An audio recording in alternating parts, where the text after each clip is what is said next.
Hello, bachcho. Let's read the question. The question over here says, choose an incorrect statement among the following. Statements are, deuteromycetes are known as imperfect fungi. Classification system have undergone several changes over a period of time. Protozoans as a group show most extensive metabolic diversity, and the phylogenetic classification reflects the evolutionary relationship of organisms.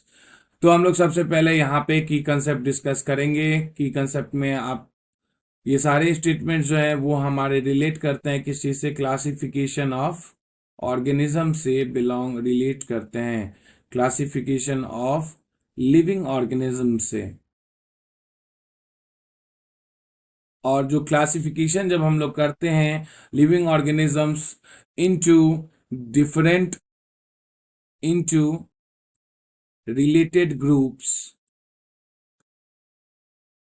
Based on their relationship is called, क्या कहते हैं उसे हम लोग taxonomy के नाम से जानते हैं। अब हम लोग तो स्टेटमेंट्स की ओर चलते हैं। जब ड्यूट्रोमाइसिट्स की बात आती है तो ड्यूट्रोमाइसिट्स में हम लोगों ने पढ़ा होगा, आप लोगों ने पढ़ा होगा कि ड्यूट्रोमाइसिट्स जो है वो लैक करते हैं, lack a sexual reproductive stage,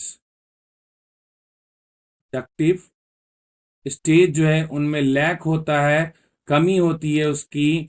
इसीलिए इसे हम लोग इम्परफेक्ट फंजाई के नाम से जानते हैं, इम्परफेक्ट फंजाई के नाम से जानते हैं, क्योंकि फंजाई में बेसिकली जो है सेक्सुअल रिप्रोडक्टिव स्टेज देखने को मिलता है।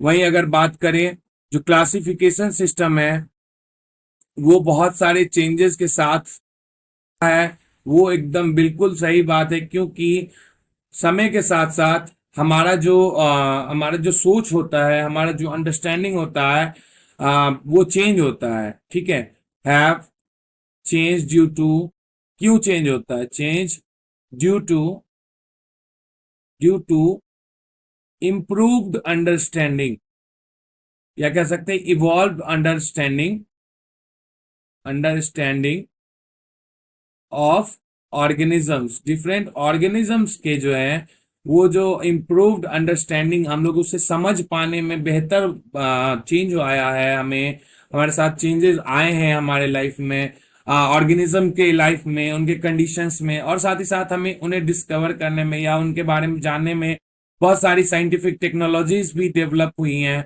इस कारण से जो है क्लासिफिकेशन सिस्टम में बहुत सारा चेंज आया है। वहीं अगर प्रोटोजोन्स की बात करें तो प्रोटोजोअन्स में हम लोग देखते हैं कि प्रोटोजोअन्स एक डाइवर्स ग्रुप है।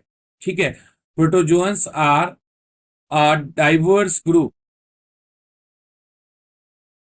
Are a diverse group, but उनका जो क्या कहते हैं, but the bacteria and insect groups have a wider range, बहुत ही बड़ा चेंजेस और वैरायटी है of metabolic pathways or activities. I am sorry for this. Metabolic pathways, different different तरीके से उनमें जो है मेटाबॉलिज्म देखने को हमें मिलता है, किसमें, बैक्टीरिया और इंसेक्ट्स में। इसीलिए हम लोग प्रोटोजोन्स को डाइवर्स ग्रुप तो मानते हैं, लेकिन उनमें उतना ज्यादा मोस्ट एक्सटेंसिव मेटाबॉलिक डाइवर्सिटी नहीं होता है। फिर नेक्स्ट स्टेटमेंट की बात करें कि phylogenic classification reflects evolutionary relationship between organisms. वो इसलिए क्योंकि जो हमारा जो फाइलोजेनिक क्लासिफिकेशन है ये क्या करता है, ऑर्गेनिज्म को ऑर्गेनाइज करता है। कैसे करता है देखते हैं हम लोग। तो फाइलोजेनिक क्लासिफिकेशन ऑर्गेनाइज, उन्हें अरेंज करता है, the organisms on the basis of history,